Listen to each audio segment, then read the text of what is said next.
Mark సువార్త 9వ అధ్యాయము. మరియు ఆయన వారితో, దేవుని రాజ్యము శక్తి సహితముగా సిద్ధించుట చూచు వరకు ఇక్కడ ఉన్న వారిలో కొందరు మరణింపరని నేను నిశ్చయముగా చెప్పుచున్నాను అని పలికెను. దివ్యరూపధారణము. 6 రోజులు గడిచిన పిదప యేసు పేతురు, యాకోబు, యోహానులను మాత్రము వెంట తీసుకొని ఒక ఉన్నత పర్వతము పైకి వెళ్ళెను. అచట వారి ఎదుట ఆయన దివ్యరూపమును ధరించెను. ఆయన వస్త్రములు వెలుగువలే ప్రకాశించెను. ఈ లోకములో నెవడును చలువ చేయజాలనంత తెల్లగా ఉండెను. ఏలియా, మోషే కనిపించి యేసుతో సంభాషించుటను వారు చూచిరి. అప్పుడు పేతురు, బోధకుడా, మనము ఇచ్చటనే ఉండుట మేలు. మీకు, మోషేకు, ఏలియాకు 3 పాకలు నిర్మింతుము అని తనకు తెలియకయే పలికెను. శిష్యులు భయభ్రాంతులైరి. అప్పుడు ఒక మేఘము వారిని ఆవరించెను. ఆ మేఘమండలము నుండి, ఈయన నా ప్రియకుమారుడు, ఈయనను ఆలకింపుడు అని ఒక వాణి వినిపించెను. అంతట వారు చూడగా వారికి యేసు తప్ప మరెవ్వరనూ కనిపింపలేదు.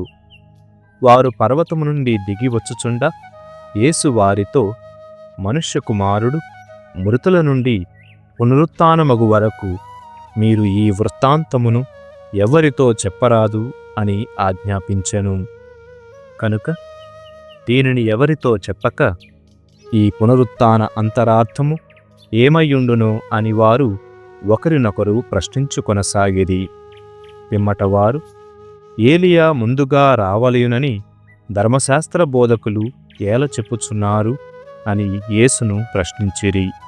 అందుకు ఆయన, అంతయు సిద్ధపరచుటకు ఏలియా ముందుగా రావలసిన మాట వాస్తవమే.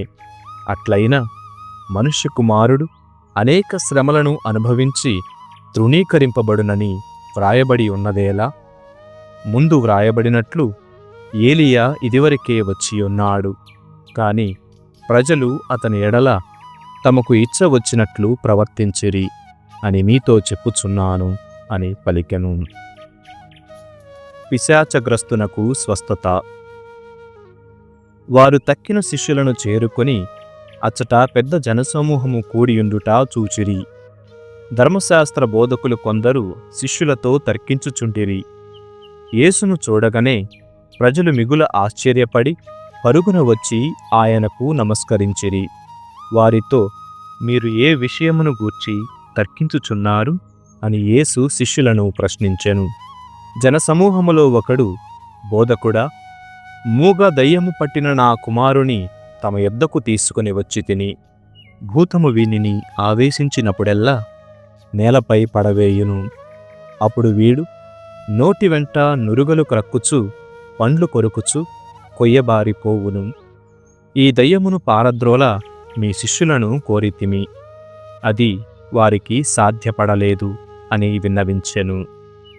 యేసు వారితో, మీరు ఎంత అవిశ్వాసులు!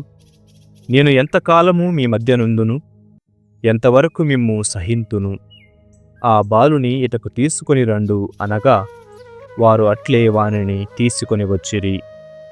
యేసును చూచిన వెంటనే ఆ దయ్యము వానిని విలవిలలాడించి నేలపై పడవేసి అటూ ఇటూ దొర్లించి నురుగులు క్రక్కించెను.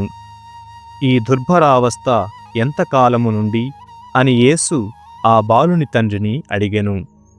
పసితనము నుండి అని అతడు బదులు చెప్పి, అనేక పర్యాయములు ఆ భూతము వీనిని నాశనము చేయవలెనని నీళ్లలోనూ నిప్పులలోనూ పడవేయుచున్నది.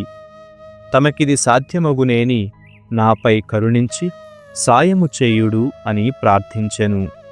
అందుకు యేసు, సాధ్యమగునేని అనుచున్నావా? విశ్వసించువానికి అంతయు సాధ్యమే అని పలికెను. అప్పుడు ఆ బాలుని తండ్రి, నేను నమ్ముచున్నాను, నాకు అవిశ్వాసము లేకుండునట్లు తోడ్పడుము అని ఎలుగెత్తి పలికెను.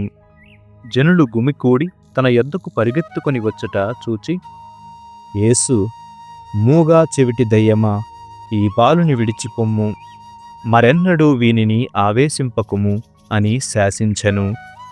అప్పుడు ఆ భూతము ఆర్భటించుచు బాలుని విలవిలలాడించి వెళ్ళిపోయెను. బాలుడు పీనుగు వలె పడిపోయెను. అనేకులు వాడు చనిపోయిననరి. కాని యేసు వాని చేతిని పట్టి లేవనెత్తగా వాడు లేచి నిలుచుండెను. యేసు ఇంటికి వెళ్ళిన పిదప శిష్యులు ఏకాంతముగా ఆయనతో, ఈ దయ్యమును పారద్రోల మాకు ఏల సాధ్యపడలేదు అని ప్రశ్నించిరి.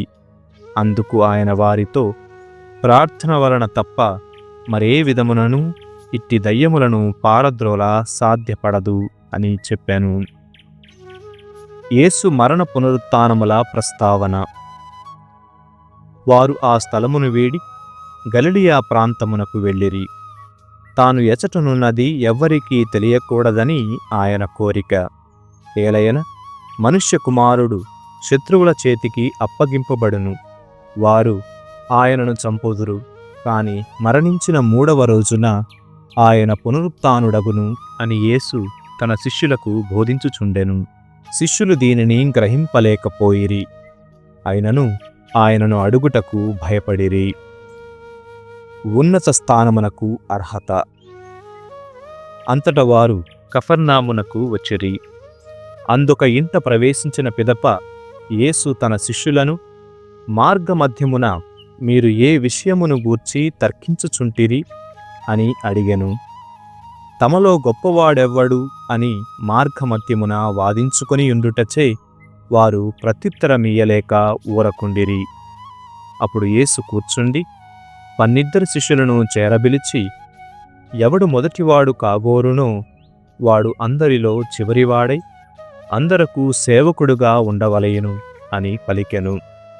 మరియు ఆయన ఒక చిన్న బిడ్డను చేరదీసి వారి మధ్య నుంచి వానిని ఎత్తి కౌగిలించుకొని శిష్యులతో, ఇట్టి చిన్న బిడ్డలలో ఒకనిని నా పేరిట స్వీకరించువాడు నన్ను స్వీకరించిన వాడగును. నన్ను స్వీకరించినవాడు నన్ను కాదు, నన్ను పంపిన వానిని స్వీకరించుచున్నాడు అనెను. అనుకూలుడు, ప్రతికూలుడు. అంతట యోహాను యేసుతో, బోధకుడా, మనలను అనుసరింపని ఒకడు నీ పేరిట దయ్యములను పారద్రోలుట మేము చూచి వానిని నిషేధించితిమి అని పలికెను. అందుకు యేసు, మీరు అతనిని నిషేధింపవలదు. ఏలయన నా పేరిట అద్భుతములు చేయువాడు వెంటనే నన్ను గూర్చి దుష్ప్రచారము చేయజాలడు. మనకు విరోధి కానివాడు మన పక్షమున ఉండువాడు. మిమ్ము క్రీస్తు సంబంధులుగా గుర్తించి ఎవడు మీకు నా పేరిట చెంబెడు నీళ్లు ఇచ్చునో వాడు తగిన ప్రతిఫలమును తప్పక పొందును అని మీతో నిశ్చయముగా చెప్పుచున్నాను అనెను. పాపహేతువు. నన్ను విశ్వసించు ఈ చిన్నవారిలో ఏ ఒక్కడైనా పాపి అగుటకు కారకుడగుట కంటే అట్టివాడు తన మెడకు పెద్ద తిరుగటి రాయి కట్టబడి సముద్రములో పడద్రోయబడుట వానికి మేలు.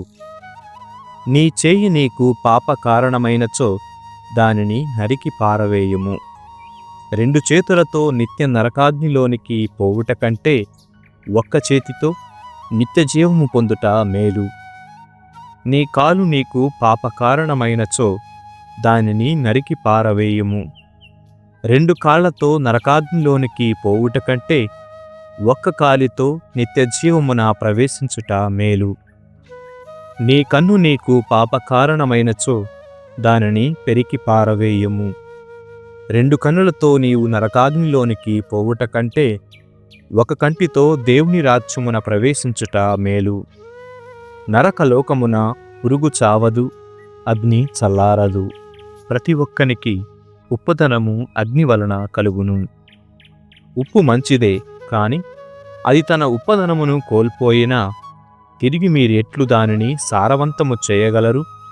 కావున మీరు ఉప్పదనమును కలిగి ఒకరితో ఒకరు సమాధానముతో ఉండుడు అనెను. 10వ అధ్యాయము. విడాకుల సమస్య. యేసు ఆ స్థలమును వీడి యోర్దాను నదికి ఆవలనున్న యూదయ ప్రాంతమును చేరెను. జనులు గుంపులుగా ఆయనను చేరవచ్చిరి. అలవాటు ప్రకారం ఆయన వారికి బోధించుచుండెను. పరీక్షార్థము పరిసయ్యులు ఆయన యొద్దకు వచ్చి, భార్యను పరిత్యజించుట భర్తకు తగునా అని ప్రశ్నించిరి.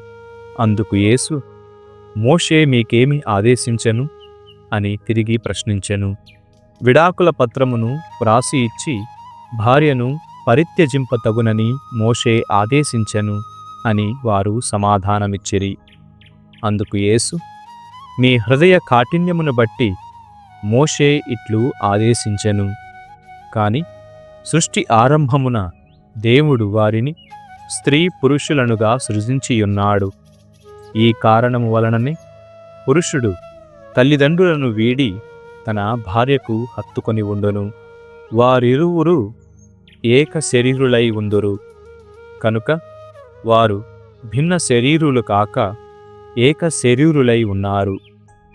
దేవుడు జతపరిచిన జంటను మానవుడు వేరుపరపరాదు అని యేసు వారితో పలికెను.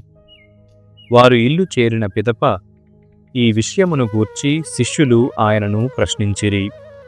అప్పుడు ఆయన వారితో, తన భార్యను పరిత్యజించి వేరొక స్త్రీని వివాహమాడువాడు ఆమెతో వ్యభిచరించుచున్నాడు. అట్లే తన భర్తను పరిత్యజించి వేరొక పురుషుని వివాహమాడు స్త్రీ వ్యభిచరించుచున్నది అని పలికెను. చిన్నారులకు దీవెనలు. అంతట కొందరు తమ బిడ్డలను దీవింపుడని యేసు చెంతకు తీసుకొని రాగా శిష్యులు వారిని గద్దించిరి.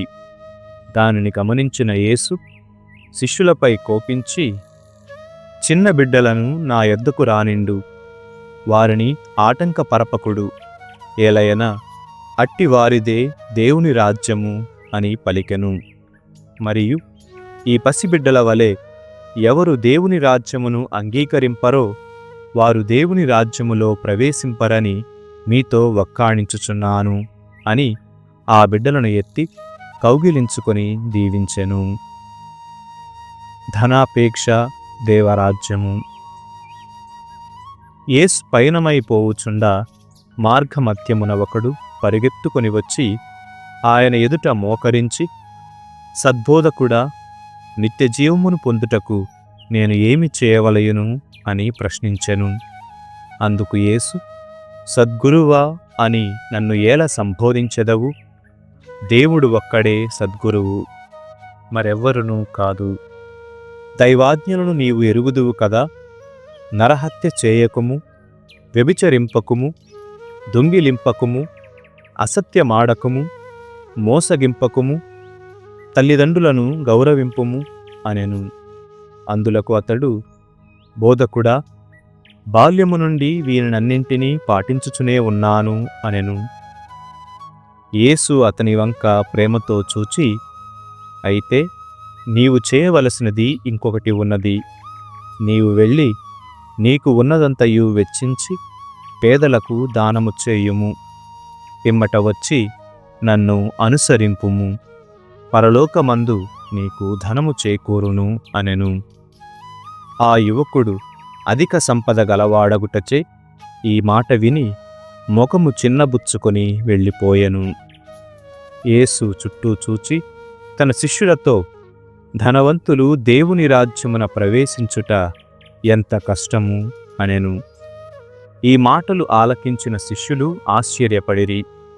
యేసు ఇంకనూ వారితో, బిడ్డలారా, దేవుని రాజ్యమున ప్రవేశించుట ఎంత కష్టము!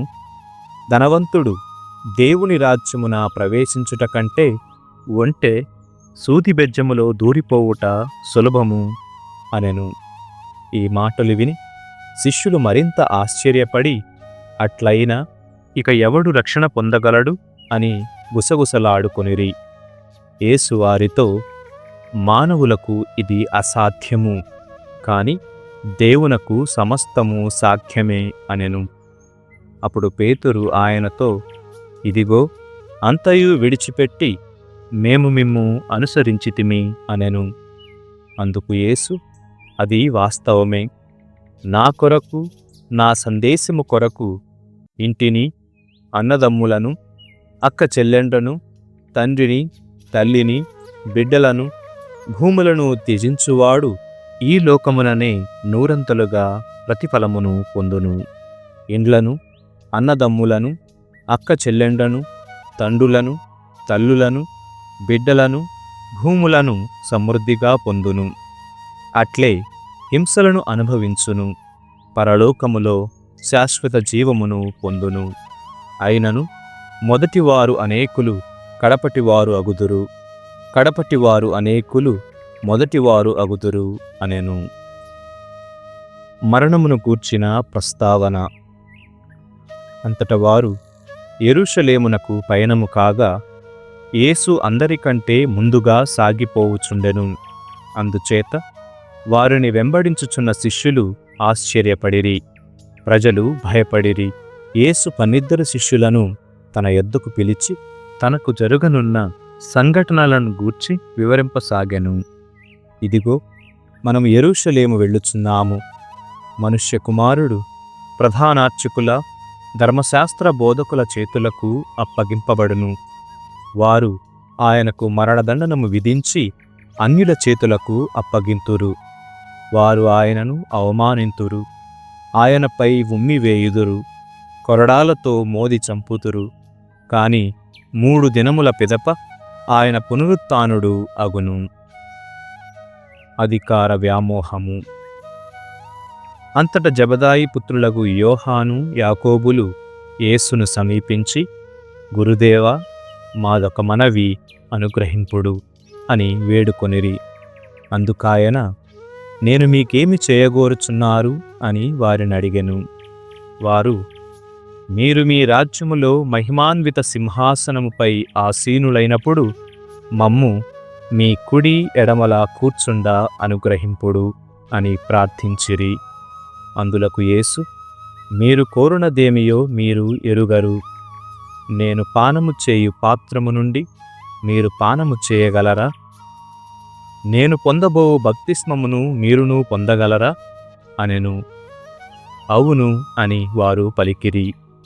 యేసు వారితో, నేను పానము చేయు పాత్ర నుండి మీరు పానము చేసెదరు, నేను పొందబో బప్తిస్మమును మీరును పొందెదరు. కాని నా కుడి ఎడమల మిమ్ము కూర్చుండబెట్టునది నేను కాదు, నా తండ్రి ఏర్పరిచిన వారికే అది లభించును అని పలికెను. తక్కిన 10 శిష్యులు దీనిని వినినప్పుడు యోహాను, యాకోబులపై కోపపడిరి. యేసు శిష్యులను కూడబిలిచి వారితో ఇట్లనెను, అన్యజాతి ప్రజలలో పాలకులు, పాలితులను నిరంకుశముగా పరిపాలించుచున్నారు. పెద్దలు వారిపై పెత్తనము చెలాయించుచున్నారు. మీకు ఇది తగదు.